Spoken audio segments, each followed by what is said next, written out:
My name is Jennifer Graff. I am the youngest daughter and second youngest child in a family of 7 surviving children. My mother had 9 children in 7 years. 2 of the 9, 2 of the quadruplets, Catherine and Craig, did not survive. She had 7 children in 3 years. By September of 1968, she had 7 children under the age of 8 to care for. Marty, my oldest brother, born August of 1961. Then came the twins, Joel and Jill, in January of 1963. The surviving quads, Chris and Crystal, were born January of 1964. Then came me in November of 1966. Then my youngest brother Mick in September of 1968. I am proud of being part of a large family. It makes getting together, the few times that we can, more meaningful and memorable. My mother is one of 11 children who grew up in Superior, Wisconsin. While growing up, she and her siblings were told to say that they were French Canadian. They were never to say that they were Native. My parents were married in April of 1961. Soon after marriage, they moved to Kenosha, Wisconsin for work. After having been 10 years away from family, they moved back up north. They found a big house to shelter us all in Duluth, Minnesota. My mom started going to school for nursing and was able to graduate as an LPN. She would go on to further her schooling in drug and alcohol counseling. It was during this time that she was learning more about herself and her long-denied culture. We, her children, began to attend the Indian Club at Lincoln Elementary and Lincoln Junior High School. I still remember a few of the Ojibwe words, pronunciations, and meanings. My great-grandmother would speak Ojibwe to my mom when she was little and out of earshot of her mother. My grandmother was very true to her Catholic faith.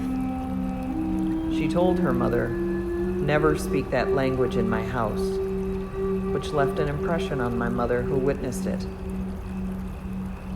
My mom left my dad, she says, but we didn't go with her in 1979. It was, in my opinion, a continued version of historical trauma to our family. I know that she grew up in an alcoholic family and married an alcoholic. I often think of and relate to the beginning of the movie Smoke Signals, and I relate that to my upbringing. By learning about herself while attending college, she learned that she was a valued and valuable person. Not just a mother, not just a wife, not just a sister or daughter, but her own person. I believe that this is fallout from generational historical trauma. My great-grandparents, my great-grandmother for sure, was a victim of the St. Mary's boarding school, Bad River Reservation, Ashland, Wisconsin. Only now, as an adult, do I know that my relatives talk about our culture.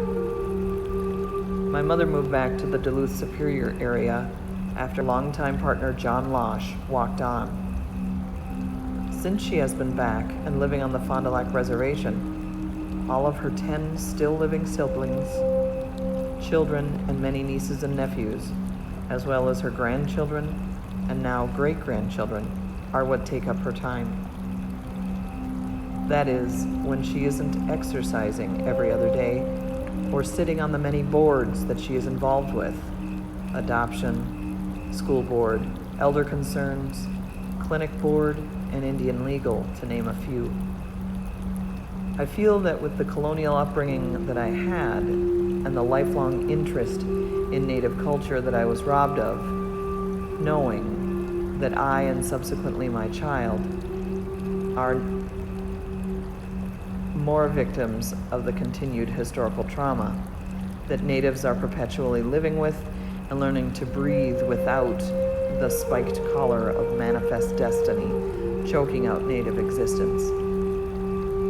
I feel that I have to explain myself by myself identifying as Native. My great-grandfather, Edward Smith, was the captain of the America on Lake Superior.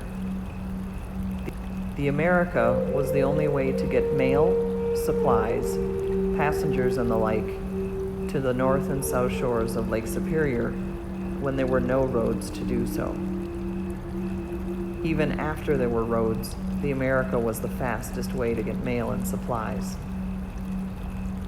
My family has a story about Edward Smith. It is said that he had to renounce his nativeness to work for the federal government, to captain the America, as natives didn't become citizens until 1924, and I believe he was captaining the ship for at least 10 years prior.